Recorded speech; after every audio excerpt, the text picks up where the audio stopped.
इसी शरीर में खत्म हो सकता है, इसी शरीर से हो सकता है। क्या है वो भक्ति जो संत रामपाल जी महाराज शास्त्रों के अनुसार बताते हैं और जो हमें जन्म मरण के रोग से मुक्त कर सकती है? राम राम कही राम कही, राम राम कही राम, तनु परिहरि रघुवर विरह राव गयो सुरधाम। मूर्ख लोग अमृत को बदलकर विष ले लेते हैं। अमृत मतलब कभी न मरने वाला जो हमको अवसर मिला था वो चूक गए और विष ले लिया, और बार बार मरना। पुनरपि जन्म पुनरपि मरण पुनरपि जननी जठरे शयन ये संसारे कुल विस्तारे कृपया तारे पाई मुरारे।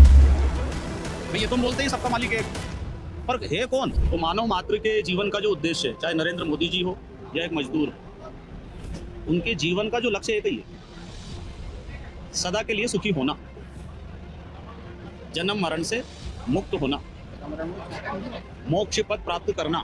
ये मानव मात्र का, मुसलमान हो, सिख हो, आतंकवादी हो, पापी हो, अन्यायी हो, साधु हो, पढ़ा लिखा हो, अनपढ़ हो, मोक्ष। भाई रामायण में पढ़ा होगा आपने, भाई साधन धाम मोक्ष करी द्वारा, ये वो दरवाजा है जिससे आप मोक्ष प्राप्त कर सकते हो, और ये चूक गए तो 84। रामायण में आपने पढ़ा होगा कि भाई बड़े भाग मानुष तन पावा सुर दुर्लभ सब ग्रंथ नहीं गाओ।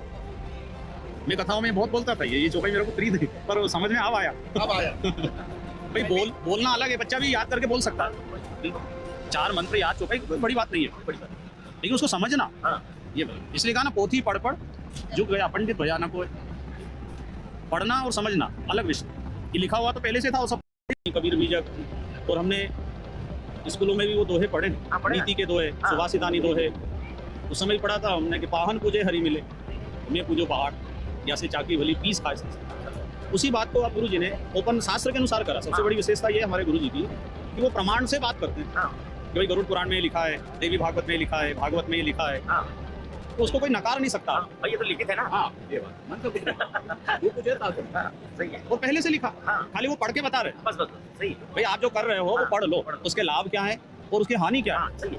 भाई गीता जी को उन्होंने मुख्य माना है। भाई 16 अध्याय का 23 नंबर श्लोक, शास्त्र विधि को त्याग कर अपनी इच्छा से जो मनमाना आचरण करता है उसको ना सुख मिलता है, ना सिद्धि, ना उसकी गति होती है।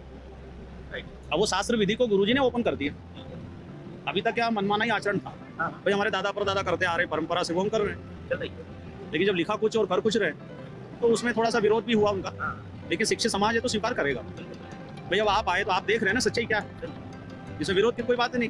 अब जो अंदर आए नहीं, पुस्तक पढ़ी नहीं, सुना नहीं, और विरोध चालू कि जो ये बता रहे हो वो गलत थोड़ी है। अब गुरु जी ने उसको पता है कि भाई तुम जो कर रहे हो कितना सही कितना गलत, तुम खुद निर्णय ले। यहाँ पे सारे शास्त्र हैं, शायद आपने पहले कभी इतने देखे नहीं है, मुझे पता नहीं। 4 वेद 18 पुराण, वो सारे धर्म के, ईसाइयों के बाइबल हैं, मुस्लिम भाइयों के कुरान शरीफ, कुरान मजीद, और सिख धर्म के गुरु ग्रंथ साहब। इसके अलावा राधा स्वामी पंथ, फिर आर्य समाज, ब्रह्म कुमारी, धन निरंकार, सतपाल जी महाराज, दामाखेड़ा वाले, जय गुरुदेव मथुरा वाले, इन सभी के ग्रंथों को इकट्ठा करके एक परमात्मा सिद्ध करना। भाई ये तुम बोलते ही सबका मालिक एक, पर है कौन? भाई रामायण में आया है, पुण्य पुंज बिनु मिले ही न संता। पुंज यानी ढेर। आप हमने जो भी थोड़े बहुत जी, और बिना पुण्य के अगर कोई संत मिल रहा है तो वो तो नकली है, क्योंकि रामायण के पुण्य पुंज बिनु मिले ही नहीं संता।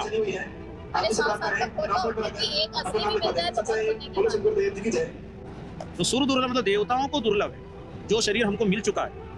देवता इसके लिए तरस रहे और उन्हीं देवता की हम पूजा में लगे, जो हमारे जैसे बनने के लिए तरस रहे, और हम उनकी पूजा में लग गए। वो दे क्या सकते हम, क्योंकि देवता भी दुखी है स्वर्ग में। इसलिए गीता में भगवान ने मना किया है कि भाई स्वर्ग नहीं जाना, घाटे का सौदा है। पुण्यों का नाश, आपके पुण्य खत्म, जेब खाली, और जो पुण्य करते हुए पाप भी हो रहे हैं वो अकाउंट भी चालू है।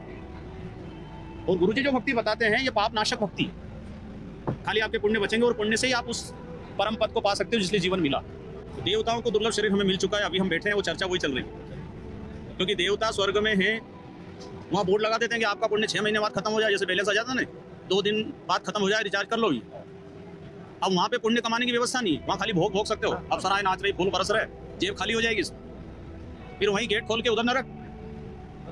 हाँ, इसलिए गीता में 9 अध्याय के 21 श्लोक में हमारे गुरुजी बता रहे हैं, क्षीणे पुण्य मर्त लोके विशंति, पुण्यों का नाश होगा, नरक और नरक से भी 84।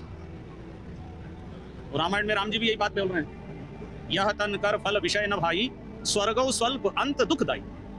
ये मनुष्य शरीर लेने का फायदा है, जगत के सुख भोगों को तो छोड़ो, स्वर्ग का सुख भी थोड़ा है और अंत में दुख देने वाला है। मूर्ख लोग, ऐसा लिखा है रामायण। मूर्ख लोग अमृत को बदलकर विष ले लेते हैं। अमृत मतलब कभी ना मरने वाला जो हमको अवसर मिला